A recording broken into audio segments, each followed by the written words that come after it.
How do you decide what to do when you feel you're good at a lot of stuff? You pick one. So you don't waste your time. You pick one. Well, how do you know which is the right one? You don't.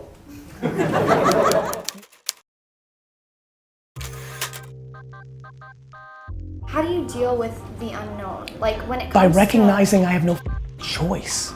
I think it comes down to perfection and like trying to make the right perfect call. And I think that the right perfect call 9 out of 10 times is the fastest call. So I tend not to overthink at all. I'm very intuitive, and most of my business mistakes have been to act too quickly and then have to bail out. I've found that speed trumps everything. Too many people are crippled by the right hire, by the right meeting. I say work harder, work more efficient, make more 15 and 30-minute meetings that leave you more time to do more things, and create more opportunities, and don't be crippled by choosing the right opportunities or not.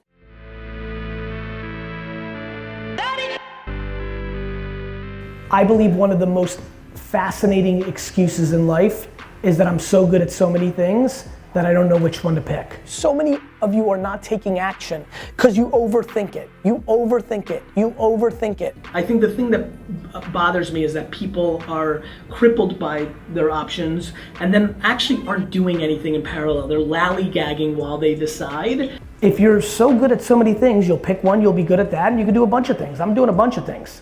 You need to be doing.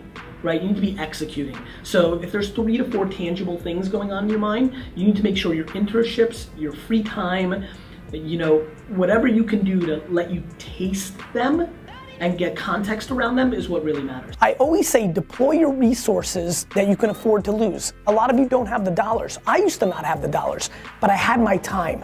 Taking action is, especially if it doesn't cost you money and it's just time, is always a better answer than pondering or thinking or trying to decide if this is gonna work. You don't know. And one of the smartest things I do as an entrepreneur and a business person is I do things so I can understand whether they work or not.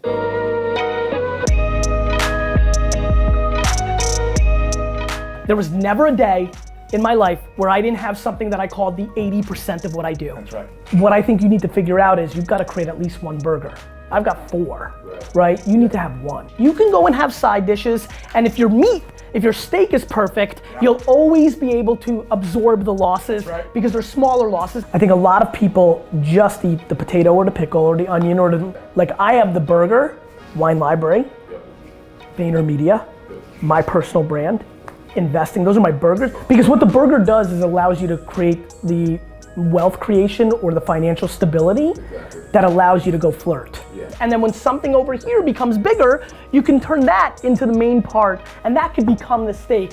Too many people have all side dishes and no steak. Do you ever get anything wrong? What do you do when you make a mistake? I get everything wrong. It's just that I can't recall it because once it's wrong, I'm moving on to the next thing. I passed on Uber twice. When they were raising money at a $4 million valuation, I passed, even though Travis is one of my boys and I think is one of the best entrepreneurs in the world. Had I wrote a $25,000 check into that company like I did the other companies, it'd be worth $300 million. Jesus Christ. Now you have to understand, this is my homie. He's acknowledged in my book. That's what you have to do when you're playing the game. That's what you have to understand when you're an entrepreneur. Those misses are gonna come in my career. I look at losing as a positive, mainly because everybody here doesn't like losing because they're worried what other people think about their loss. I don't care what you think about my losses. My L is my L. You're more than welcome to leave a comment and clown on me when I fail on something, when something doesn't work out. I have good news for you. I don't give a what you have to say.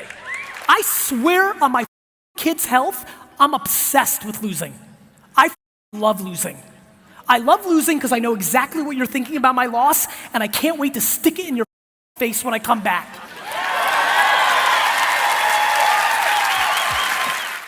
Be more efficient with what you do to allow you to do more things, then you don't have to worry about the subjective and non-controllable, like knowing what's good or great. That's the recap.